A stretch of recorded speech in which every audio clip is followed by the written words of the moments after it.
It's time to start getting muddy.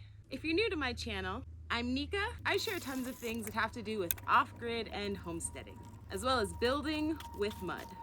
My partner Brandon and we like to build with upcycling in mind. So I'll be working on a portion of the wall where I will be using mud and aluminum cans. And this is going to be just your basic mud mixture, dirt and water. But of course, I like to add fibers. And the fiber of choice is the juniper bark. It's stringy and durable and is a great addition to my mud mixes. And since this is a just mud mix, I want to get it as thick and peanut buttery as I possibly can. And some of this process will also be about fixing some more of those crumbly walls. If you didn't see my last mud video, I'll have it in a link up here or in the description. Those walls weren't finished, they just needed another layer, especially since they were crumbly. So now I have a nice consistency that stays in a ball. And I'm gonna let this sit in the wheelbarrow for a while, just to allow the water to really saturate the mixture, and it'll thicken up a little bit for me. I did do a little bit of a corner a while ago while I was working on kind of this bale wall portion, but it got a little bit too hot for me to continue doing the mudding because we want it to dry a little bit slower because we want to make sure that it's not going to crack too much. I also just needed a mud break and wanted to spend time with the garden. So now that the weather's getting cool, it's time to really start getting muddy. Just so you can see it at a different angle, I'm going to start in this far corner and work all the way across this top portion. My mud has had time to sit and get a little bit more stiff.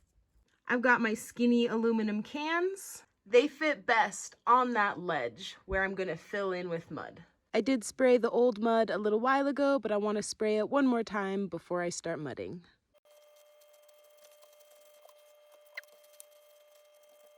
When building with aluminum cans, you always want to pinch the can in the middle, so you create essentially a point, and this just allows you to anchor this can into the mud, because if it's a circle, it can kind of shimmy and slide, like kind of as you're mudding. So we pinch the can in the middle to anchor it down into the mud. And since this is just a thin ledge, I started off with just a layer of mud, and then I'll just go through and squish my cans down into the mud, making sure I'm not pushing all the way down into the wood.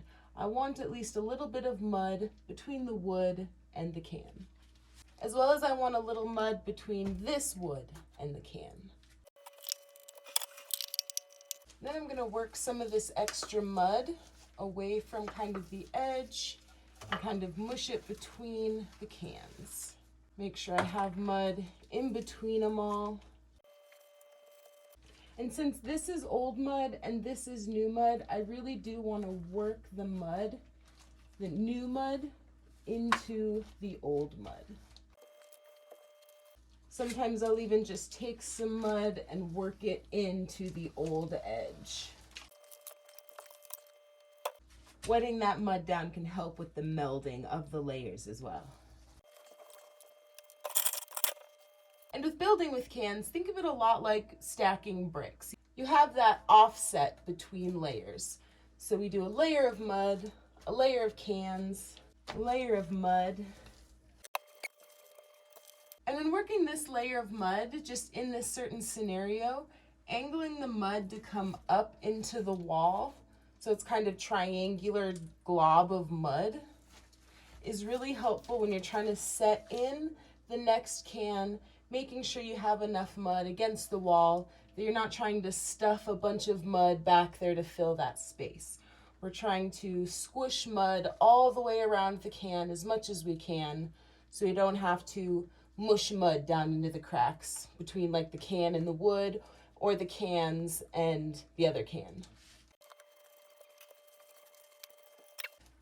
And as you work with kind of squishing a can or even a glass bottle into mud, you'll start to kind of recognize the amount of mud that gets displaced when you're like pressing the can or the bottle into the mud. So like for this one, squishing it into the mud, is displacing the mud squishing around. And once you kind of get a gauge on it, a little bit of practice, you'll kind of know how much mud you need to put up there to get at least enough displacement that the can is at least decently surrounded with mud. So then there's less having to stuff more mud back here. But you want to kind of wiggle it into the mud, allow all that mud to squish out, making sure you have enough mud and just kind of working that mud to fill in any leftover space. And sometimes I'll know I'll need a little more mud, so I can just put a little more mud in that spot. It's always a little tricky to make the squish fill in between the cans, but it's easier to fill between the cans kind of than behind the cans. And you can always kind of squish them together to help squish that mud into there. And we're stacking these cans like bricks, so the next can went where the two bottom cans meet. And then if you have a space where the size of can you're using can't fit, I'm not very good at doing it with these ones, but you just kind of half crush them to the size you need.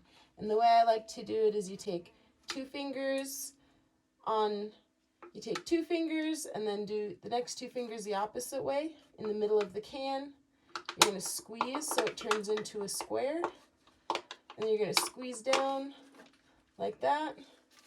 Then you're just going to twist and try and half crush it. These ones are a little tall for it. Something like that. Then we'll see if it'll fit. It's still a little long, so I'll twist it some more. And now it fits. And when you do that, be careful. They do tend to make sharp edges. So just sharp edge, caution.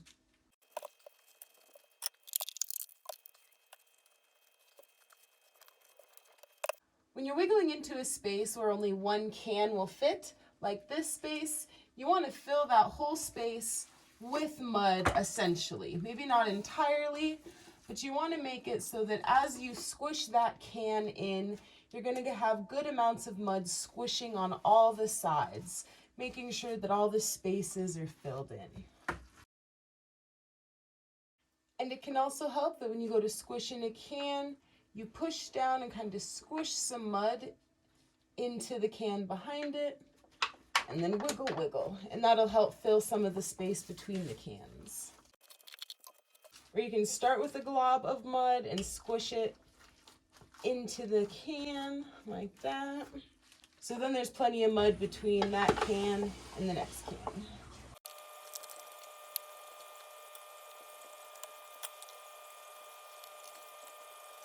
So now this is getting just a little bit heavy. I kind of knocked off my curtain rod. Don't know why I didn't move it before. So this wall's getting a little bit heavy, and I'm going to do at least a nice little layer of mud to get these cans covered, but then I'm just going to let this sit for, we'll see how long it takes. I just want this mud to firm up just a little bit. It could take between, a couple hours to a day or so, but I don't want too much weight squishing everything into itself, but kind of pulling away because of the weight from the wall. So I think I want to pause here after just a little bit more mud, and then I'll start working up with some of the crumbly bits of wall. And if you've been following along on my mud journey, you know that I like to do mud patties. And so instead of taking a bunch of mud and trying to smear it across, you make just a little patty and you smoosh it onto the wall.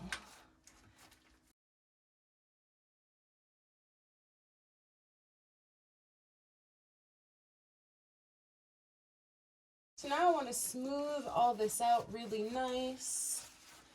Kind of the finishing smooth for the most part, as well as kind of pressing into the mud, not trying to squish the mud any which way, but I want to see if there's any thin spots, like right here, there's a can. I want to see if I can either squish it back a little, which I can. It's just sticking out. It got squished out a little bit. like I was saying, because the weight. Then we'll go ahead and we'll just move a little bit of mud around. See if that one needs pushed in a little. I'll steal some mud from up here. We're trying to make sure everything is nice and melded together, as well as kind of work the wall up, because like I said, the weight is going to want to push it down. So we kind of want to work it up.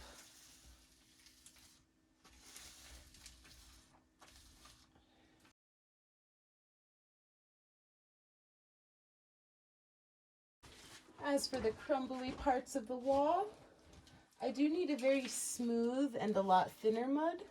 I just add a little bit of water into my bucket till I get the consistency and thinness I need, so I can create a first layer of mud on the crumbly wall. Because otherwise, if the mud is too thick, it'll stick to the crumbly wall and fall, just like that. So I gotta really work in some wet mud first. And once I've worked in the thin layer of mud, that's where I can then add another thicker layer of mud. But I do want the mud itself to be a little bit thinner, not as thick as the peanut butter stuff, but not as thin as what I worked into the wall. And I don't want to do a fat layer, but just enough that these walls will be nice, smooth, and not crumbly anymore. Sometimes I still get some peeling. You just got to work that mud back up into there. Add a little water is always helpful. Just don't want the mud to stick to your hands too much. That's what causes it to kind of peel off. And always work the mud up into an edge or a corner and kind of flick off. That'll help you stop from pulling and peeling away the mud. Now I'll be doing that same thin mud and then thicker mud to these spaces.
So that row definitely made this goop a lot, kind of the way it was pulling down mud. So I'm just going to kind of take off some of the extra so I don't have to worry about it pulling off. My last mix was just a little gooey, but that's all right.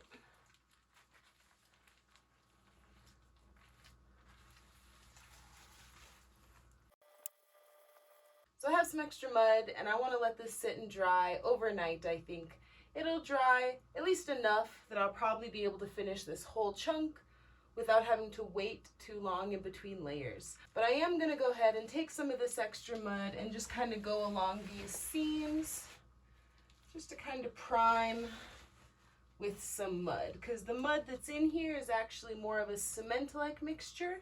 So I want to just go ahead and create the mud glue spot between the cement and the mud that I'll put on tomorrow.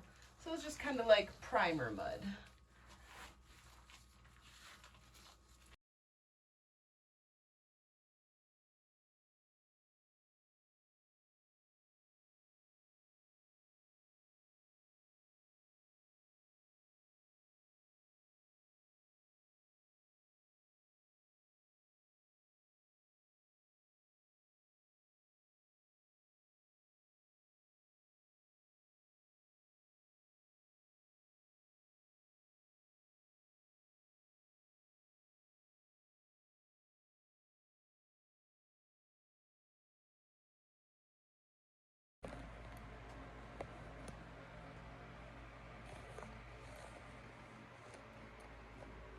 And for those of you who are curious how my last mud wall turned out, I think it turned out rather fabulous. Definitely have a little bit of cracking in here, mostly just kind of small surface cracking, but it's pretty smooth. It's super solid. I'm pretty proud how it turned out. Sorry that it's kind of dark in this corner, but all the back wall turned out great too. Like you can see this kind of funny cracking here, but it's very like not exactly cracks, but kind of, but it just turned out to be a really cool kind of pattern in the mud. Like some of it, like right there is definitely like a crack, but it looks super cool and I think I want to leave it like that. I'm not going to try to get it any smoother. You can see it on this one better, like that's not a crack, and this like is a very surface crack, and like you have this surface crack but it's just like colors, like I think it's just the fibers that are making it darker, but it just turned out and it just looks super cool. I'm not worried about any of those cracks. I'm so excited how this turned out. It's pretty nice, it's pretty smooth, a little bit of cracking up in these kind of little cubby areas, but that's not a big deal because they will be covered up in the future. But this side looks super good, and over here I'll probably have to go through and fix a little bit of cracking, but I'm super proud and super excited to keep on working down the wall. I'm so excited to be getting back into the muddy side of the build. And while I slowly work on this mud project, I've got this outside mud project I'm getting ready to fire up. Happy mudding! Peace!